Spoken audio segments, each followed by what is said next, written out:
여러분, 학교에서 성교육 받아보셨나요? 요즘은 중고등학생, 심지어 그보다 어린 초등학생들까지 성교육을 빡세게 하는 추세인데요. 이렇듯 우리나라는 세계적으로 봐도 성에 대해서 굉장히 보수적인 나라잖아요. 근데 이건 어디까지나 조선시대의 잔재고 그 위의 조상들은 안 그랬다고 해요.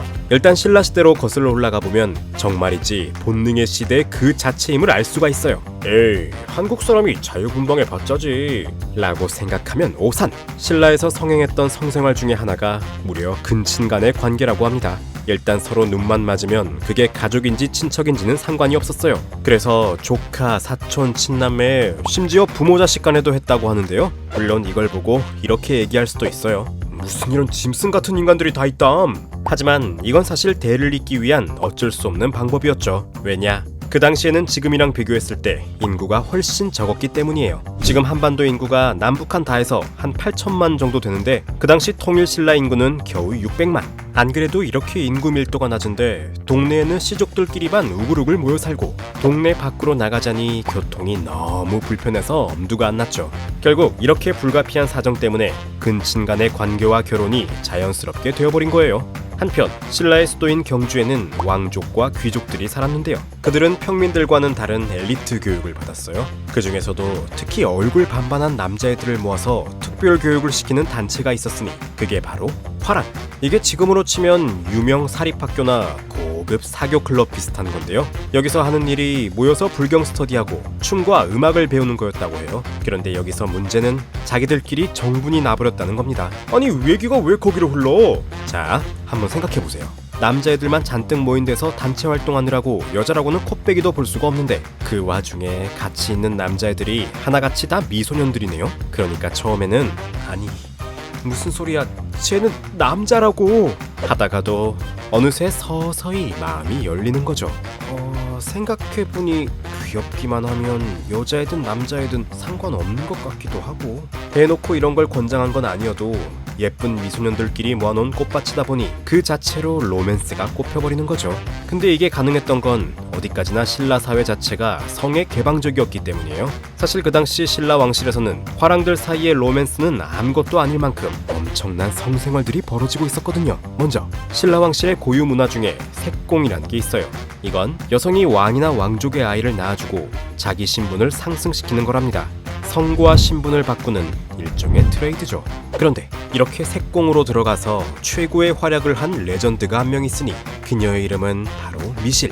화랑 출신 장군의 딸이죠. 이렇게 아빠가 다재다능한 화랑인 만큼 미실도 춤과 노래에 재능이 있었는데요. 거기다가 머리에 든 것도 많았다고 해요. 참고로 여기에 반밀까지 뛰어났다니 그저 완벽 그 자체. 그 뛰어남이 어느 정도였냐? 만약 저녁에 진흥왕과 미실이 같은 침실에 들어간다? 그럼 그 다음날 미실은 쌩쌩한데 진흥왕은 무릎이 다 풀려서 못 걸어요. 이 정도로 미실이 황홀한 밤을 선사하니 진흥왕이 어찌 빠져들지 않을 수 있겠어요. 하지만 그런 미실에게도 위기는 있었는데요. 어느 날 그녀가 왕실 내에서 실수를 저지르는 바람에 신하들에 의해 쫓겨나버리고 말았거든요. 하지만 그렇게 미실이 없어지자 몸이 외로워서 견딜 수 없었던 진흥왕. 결국 미실을 다시 왕실로 돌아오게 했죠. 미실이 없으면 도저히 안 되겠어. 이쯤 되면 진흥왕의 몸은 거의 미실에게 지배당한 거나 마찬가지. 헌데 한 가지 변수가 있었는데요. 미실이 글쎄 잠깐 쫓겨난 그 사이에 덜컥 임신을 해버렸지 뭐예요. 그러나 진흥왕은 그런 미실까지도 다 받아들였어요.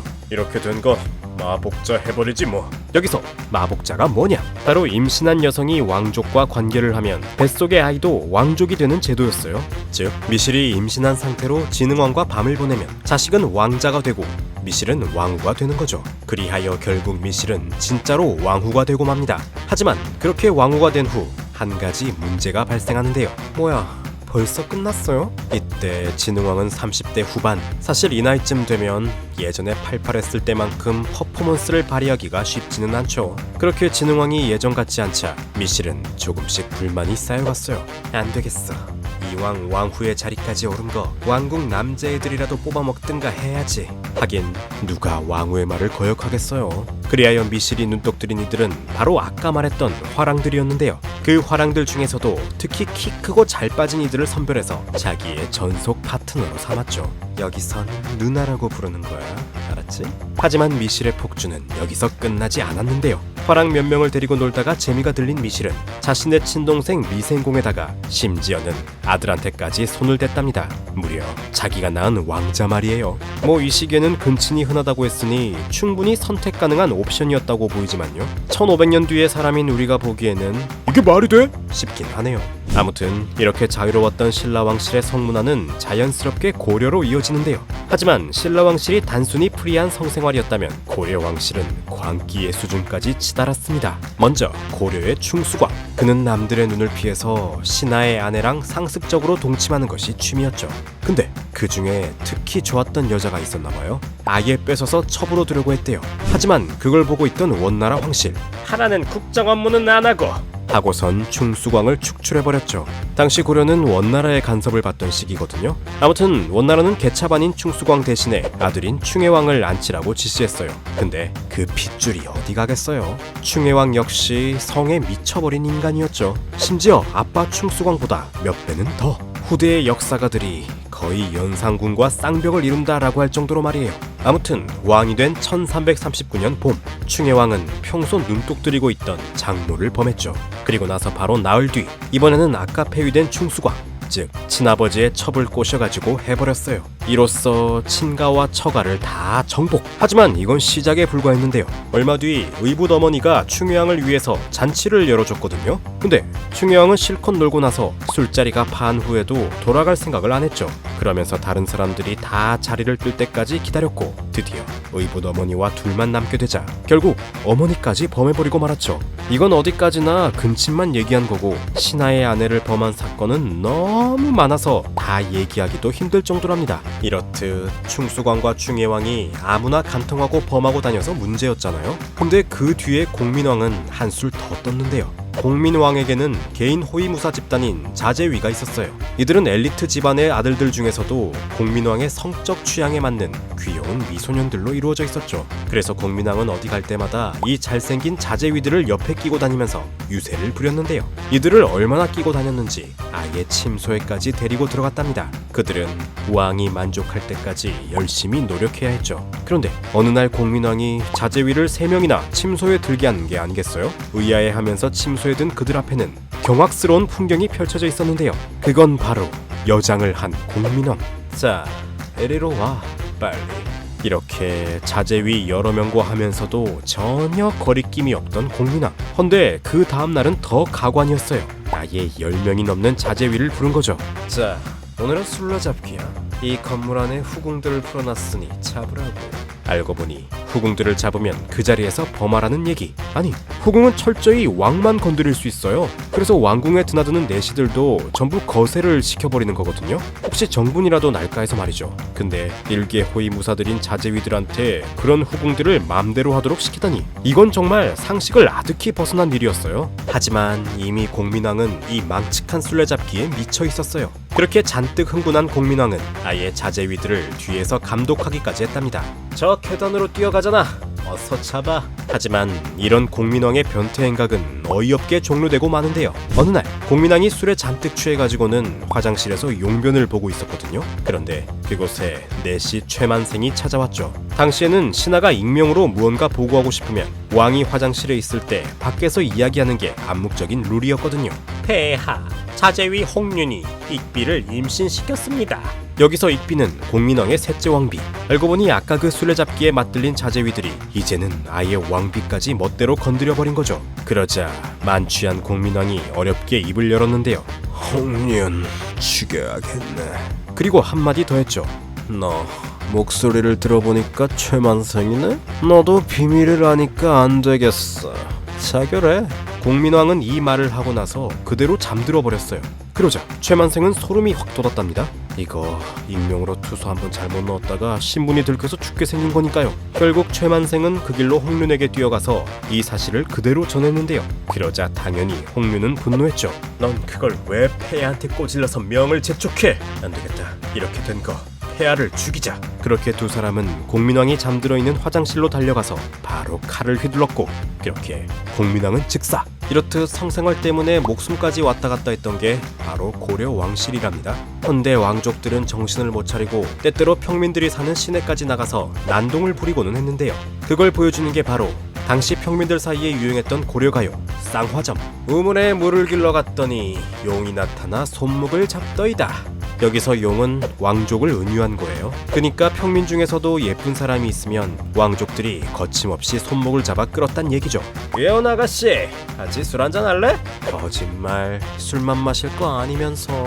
근데 재밌는 건 이 쌍화점이 무려 4절까지 있단 거예요. 잘 보면 이 노래에는 왕족 말고도 술집 주인도 나오고 아랍 상인도 나와요. 이 말인즉슨 자연스럽게 이런저런 사람들과 가볍게 관계를 가졌단 얘기죠. 근데 여기서 제일 앞권은 바로 스님입니다. 삼장사에 연등달러 갔는데 주지 스님이 손목을 잡더이다. 세상에, 종교인이 이래도 되는 건가요? 이거 불교의 가르침과는 한 100만 광년쯤 떨어져 있는 것 같죠? 하지만 이런 자유와 낭만의 시대도 고려의 멸망과 함께 막을 내리게 되는데요. 고려가 망하고 들어선 조선은 자유로운 불교 대신 억압적인 유교를 통치의 기반으로 삼았거든요. 이건 다시 말해서 자유분방 그 자체였던 고려랑은 다르게 조선은 성에 대해서 엄청 빡세게 단속했다는 거예요.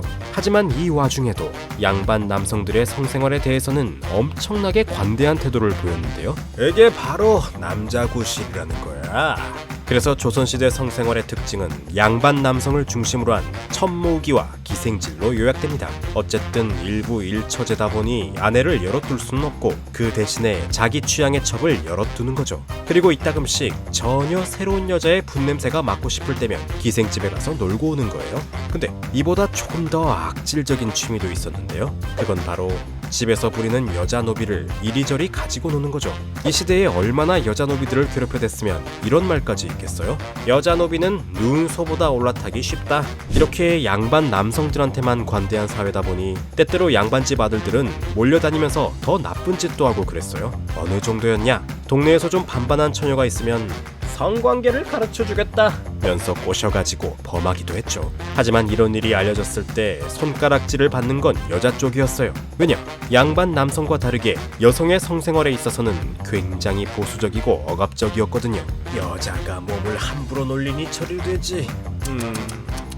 성적인 피해를 당한 여성에게 이런 이야기를 하는 게 보통이었다고 하니 생각만 해도 숨막히는 사회지 않습니까? 하지만 이런 우울한 조선시대에도 성생활과 관련해서 굵직한 일화를 남긴 사람이 있었으니 그건 바로 유학자 퇴계 이황. 그와 관련해서 이런 에피소드가 있는데요. 한 번은 퇴계 이황과 율곡이의 제자들이 서로의 스승이 더 위대하다고 이것저것 말싸움을 벌인 적이 있었거든요. 그러다 이야기가 어디까지 흘러간 건진 몰라도 스승들의 반밀까지 몰래 구경하게 됐답니다. 먼저 율곡이는 굉장히 얌전하게 딱 해야 할 것만 하고 끝냈어요.